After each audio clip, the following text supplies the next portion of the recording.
Okay, check natin at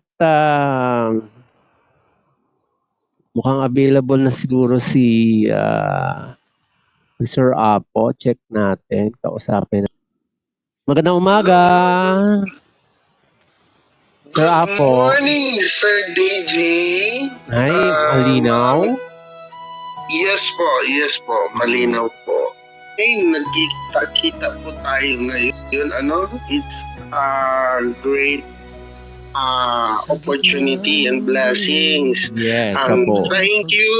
Yan dyan, kamusta po ang haring araw? Mainit ba dyan o medyo makulimlim? Kamusta po ang panahon dyan po sa bandang QC or Manila? Nako.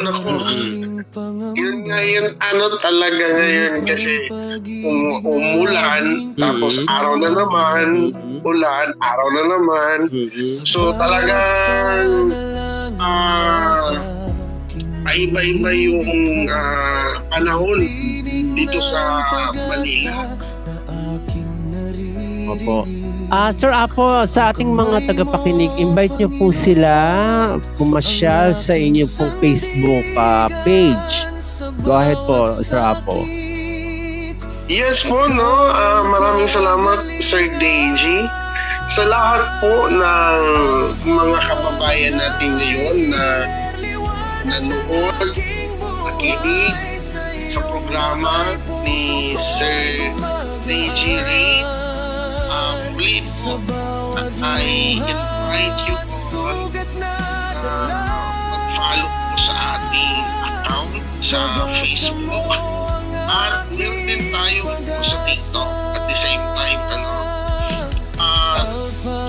ulit po sa mga gusto mag-assist po sa kanilang country, willing po siya mag-tulong sa inyo, lalo na po sa spiritual natin.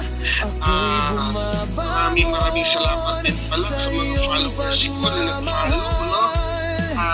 Na-appreciate ko talaga po tulong at support nyo para sa ating account at ganoon din sa ating mga viewers. Thank you po din po sa pag-follow sa kay Sir DJ. Ayan. Sir, anong oras at araw ba kayo nagla-live para sa kabatiran ating mga nakikinig po kayo at mga nanonood? Anong mga oras kayo nagla-live sa Facebook page ng Alpha Adonai Healer, ang unang generasyon sa Haring Bakal, and sa FB and TikTok? Nag-i-start po ako ng live 10 AM po. Yes po, kasi sa TikTok naman mga alas 3, no? Alas 3. Iba-iba po yung oras, pero alas 3 talaga po yung start ko. Ayan po.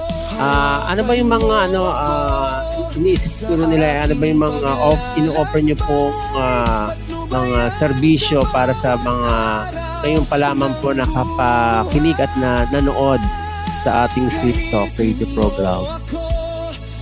Yes po, ulitin ko po, Sir DJ, no? Na-appreciate ko po ang inyong programa ngayon.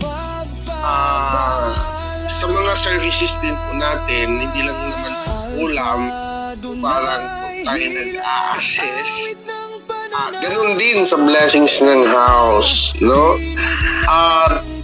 Ng katawan po yan, para yung flow ng dugo natin ay maayos po siya. Sa pagdasal, kung sino po yung magpapadasal, no? Nag-a-assist din po tayo niyan. At sa mga kanilang kamag-anak, of course, na yumao, na hindi nila nakausap, hindi man lang nila nakita, no? At malayo, no? Sa kanilang tahanan, hindi na nila nakausap, na yumao ang kanilang kamag-anak, kapatid, kaibigan, no? Nag-a-assist din po tayo niyan, Sir DJ, na makausap po nila. So, sa ganyang mga paraan, at least, no, ma-express nila yung kanilang nararamdaman. Marami po tayong mga services po, no, sa pagtawas, bless ng bahay, no, kulang barang sa pagtanggal, yun nga yung yumaon natin ng mga kamag-anak natin o kapatid na pwede natin makausap po, nag-a-assist din po tayo niyan. Atin na pong ituloy yung ating topic po. Ngayon naman ang ating pong pag-uusapan, Sir Apo, about sa love potion or gayuma. Paano ba yung nagiging effective ang panggagayuma at ano ba yung mga ritual or mga ginagawa? Paano ka nagayuma? Ano mga dapat ingatan para hindi umepekto sa iyo to? Ano po ba ang gayuma, Sir Apo? Yes po. Maraming salamat po, no, Sir DJ. Maganda po yung katanungan ngayon para at least malaman sa ating mga kababayan, magkaroon sila ng knowledge kasi nag-i-exist talaga po ang sinasabing gayuma, no? Napaka ano po yan ngayon, parang yan siyang virus, no, na ginagawa ng nakakaalam ng spiritual, no? Yan po ang kanilang isa sa mga specialty na kung saan makuha nila ang loob ng isang tao at ma-assist nila sa pamamagitan ng kapangyarihan ng dilim. Ngayon, ano ba talaga ang kahulugan ng gayuma? Isa-isahin po natin po, no, para at least malaman ng ating mga kababayan. Ang kahulugan ng gayuma sa larangan ng spiritual. Ano ang gayuma? Ang gayuma ay anumang paraan, bagay o ritual na ginagamit upang pilitin o impluwensyahan ang damdamin, isip o kagustuhan ng ibang tao, lalo na sa pag-ibig, upang mahalin, sumunod o manatili sila sa iyo laban sa kanilang sariling kagustuhan. Yan po ang kahulugan ng gayuma. Or sa ibang salita, ito po ay paggamit ng kapangyarihan upang kontrolin ang kalayaan ng puso ng iba. Okay? Yung mga sinasabi natin pong mga anyo ng gayuma, ito po, una, inumin o pagkain. Okay? Pangalawa, pabango o langis. Pangatlo, ritual at orasyon. At ito po yung sinasabi nilang mga anting-anting o baton na isinasabi ito pang magkaroon ng kapangyarihang mang-akit, no? So, inumin o pagkain. Kadalasan, hindi lang kadalasan, karamihan ang ginagawa nito, hinaluan ng mga halaman o sangkap na paniniwalaang nagpapabago ng damdamin. Okay? Yun yung halo sa mga pagkain. Ito naman yung pabango langis, ang ginagawa naman nila, it's very simple lang. Ipinapahid o inihahalo upang maakit ang taong ninanais nila. Ito naman ang ritual at orasyon, ang ginagawa nila, pagdarasal o pagbulong sa larawan, pangalan o bagay ng taong pinatatamaan. At the last, ito yung anting yung gayuma na ginagawa ng mga mangkukulam o ginagawa sa mga taong may alam na karunungan na ginagamit sa mali. Sir DJ? Sir Apo, paano mawawalan ng bisa yung gayuma? sa isang tao, o paano niya malalaman na siya ay nagayuma na dahil napalapit na ang loob niya sa taong yon? Yes po, iniisip po yan, no? Iniisip lagi ng tao. Say for example, hindi naman niya kakilala or na tumingin lang siya sa kanya, maya-maya iniisip na niya sa bahay. Balisa siya, hindi siya makatulog, hindi siya makakain ng maayos, no? Parang gusto niyang lagi niyang kasama ang isang tao kasi once na ginayuma ang isang tao, paulit-ulit niyan sa isipan, para siyang nababaliw. Parang hindi Na po kapag mawala sa hindi- isip. Yes po, totoo po yan, Sir DJ. Na hindi yan mawawala sa isip, na paulit-ulit niya naiisip ang tao hanggang nababaliw siya kapag hindi niya nakikita ang isang tao. Ano kaya pwede niyang gawin para mawala kung sakaling ginagayuma nga siya? Okay, maganda po yan, no? At meron tayong mga dasal na ating gagawin para yung gayuma ay mawala po yan. Actually po talaga kapag tayo ay malakas yung spirituality natin o sinasabi natin spiritual kasi meron tayong tinatawag na fighting spirit eh. Kapag malakas tayo niyan, pwede din natin at the same time makontrol ang gayuma o ang tao na ginagayuma tayo. Yun yung hindi alam ng iba. Okay? Kunwari, sa mga may alam na spiritual, kapag ginayuma sila, kinukontrol nila yung diwa nila na hindi sila ang pupunta doon sa tao, kundi ang tao pupunta sa kanya para makausap niya, para tanggalin kung ano ang ginawa niya mismo sa tao na yun. Okay? So, sa mga mga tao na naka-experience ng gayuma, paano tanggalin ang bisa ng gayuma? Tama po ba yun, Sir DJ? Yes po. Okay, so ito yung mga paraan na hakbang, no, para matanggal po ang gayuma, no. Pero kung meron po sa malapit sa kanila na manggagamot na talagang meron pong antas para baklasin ang bisa ng gayuma sa katawan ng tao, ay pwede po silang lumapit po doon, no. Lalong-lalo na po talaga na i-make sure nila sa paglapit nila sa tao na may kakayahan ay suriin dahil meron kasi yung mga tao ngayon na merong taglay na kaliwa at kanan ang kanilang kapangyarihan. So instead na magpapagumot sila doon, na mas lalo po nadagdagan yung karga ng spiritual sa kanila. Sir, ako Okay. ito iniisip ko lang. Sabi nga, di ba, mas maganda po yung hindi pilit ang pagmamahal kaysa pilit.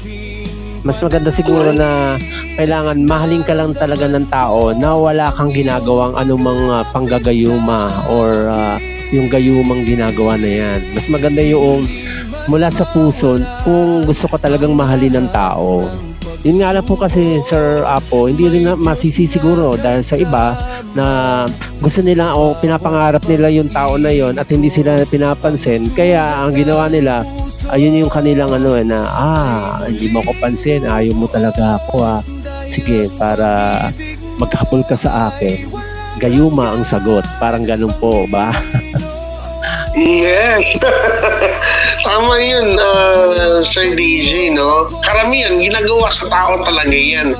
Kunwari, hindi naman makagusto yung babae. Oo. So siya, nakagusto sa babae at hindi naman siya pinapansin. So gayuma ang result. Gayuma ang solutions. Pero ang hindi nila alam, Sir DJ, once ang tao na gumawa ng gayuma, ay may kapalit po yan ang kaluluwa ho nila. Hindi magiging bisa ang gayuma kundi hindi hinahawakan ang diwa ng isang tao sa kadiliman o sa demonyo. Mamaya, pag-usapan natin, ang gayuma ba ay galing sa Diyos o galing sa demonyo? Okay? Yun yung mga questions natin ngayon. Pero as of now, yung sinabi niyo po kanina, paano po tanggalin ang bisa ng gayuma? Okay? May mga hakbang, no? Actually, ang bisos ang pumuputol sa anumang tali, no? Mas malakas ang kapangyarihan ng Diyos kaysa sa anumang ritual o sumpa o pagkain. Ibig sabihin po, kapag ako ginayuma or something na mayroon akong nararamdaman na kakaiba sa aking sarili, okay po sa mga naniniwala at sa mga nagsusumpalataya sa ating Panginoong Hesukristo, ito po yung mga panalangin na gagawin ho nila kung wala po talaga silang makitang mga healer, no? Kasi tali lang po yan talaga, yung gayuma na yan. Tinatalian lang ang isang tao sa pamagitan ng spiritual. Dapat matuto tayong lumaban sa diwa natin. So ito yung mga dasal na gagamitin nila sa pangalan ni Jesus, no? Tinatanggi ko ang anumang gayuma o ritual o sumpa na ginagawa laban sa akin. Hindi ko ito tinatanggap. Hindi ako pag-aari ng sinuman, kundi ang Diyos lamang. Ang aking puso at isip malaya, at walang may karapatang magtali nito. Putulin ngayon ang anumang ugnayan, tali o kapangyarihan na ginagamit upang kontrolin ako sa pangalan ni Jesus. Amen. Alam niyo po, Sir DJ, the word in the name of Jesus, that is a powerful name na kung saan ginagamit po iyan sa pagpaalis ng mga sumpa sa katawan. Kung tayo po ay malakas ang pananampalataya natin at paniniwala sa Diyos, in a second, turn things in a second, yung pakiramdam or gayuman na yan na nakatali sa katawan ng isang tao, mabubura yan at babalik yan sa Kanya. Ito po yung dasal na mataas na antas sa mga tao na naggagayuma po. Bakit mahalaga ang pagtanggi? Ang pagtanggi kasi, ang pagtanggi natin ang nagbubukas ng pinto para makapasok ang kalayaan. Ang pagtanggap ng walang pagtutol ay nagpapatagal ng bisa. Ngayon, ito naman ang pangalawa. Yun po yung una, yung dasal. Ang pangalawa naman, paglilinis ng katawan. Sa mga viewers natin and followers dyan po, alam ko po na naririnig natin, no, ang ating sinasabi, no, paglilinis ng katawan. Ito yung pangalawa. Tanggalin ang epekto sa katawan. Paano gamitin ito? Una, maligo gamit ang tubig na may asin at banal na tubig. Yun yung holy water, no? Ipagsama doon. So maglagay ng isang dakot na asin sa palanggana o sa tubig na paghuhugas sa katawan. Tapos sabihin ito, tubig at asin, linisin ang aking katawan, puso at isip mula sa anumang bagay na hindi mula sa Diyos. Ang lahat ng hindi Kanya, hugasan at ilayo sa akin sa pangalan ni Jesus. So lagi nating tandaan, no? Tubig at asin. Ipaghalo po, ilagay sa palanggana, no? At yun po ang sasabihin natin, tubig at asin, linisin ang aking katawan, puso at isip mula sa anumang bagay na hindi mula sa Diyos. Ang lahat ng hindi Kanya, hugasan at ilayo sa akin sa pangalan ni Jesus. Ngayon, may mga bagay na hindi din natin dapat gawin. Huwag gumamit ng pabango o bagay na hinalaang may halong gayuma. So itapon po yan, ha. Kasi kapag ginamit natin yan, lalo na may karga yung katawan natin, ay doon talaga ma-absorb yung bango na ginagamit natin, no? At ito rin po ang isa sa mga gawin natin para sa pagtanggal ng gayuma. Humingi po, no? Humingi po ng banal na tubig. Ibig sabihin, kuha po kayo ng mineral water, no? Okay? Tapos, punta kayo doon sa church, ipa-bless po yan ng father or pari. Yung ano na yan, yung tubig na yan. Tapos, inumin, no? At magdasal na, Panginoon, pagpalain mo ang tubig na ito upang linisin ang aking loob mula sa anumang sumpa o gayuma. So, yun yung ano po, pangalawa pong gagawin natin. Ulitin ko, magbili kayo ng kahit hindi malamig na tubig, punta sa church, ipa-bless, no? Tapos inumin or dasalin na, Panginoon, pagpalain mo ang tubig na ito upang linisin ang aking loob mula sa anumang sumpa o gayuma. Okay? Ang hakbang 3 natin, Sir DJ, dasal. Gawin araw-araw hanggang gumaling, no?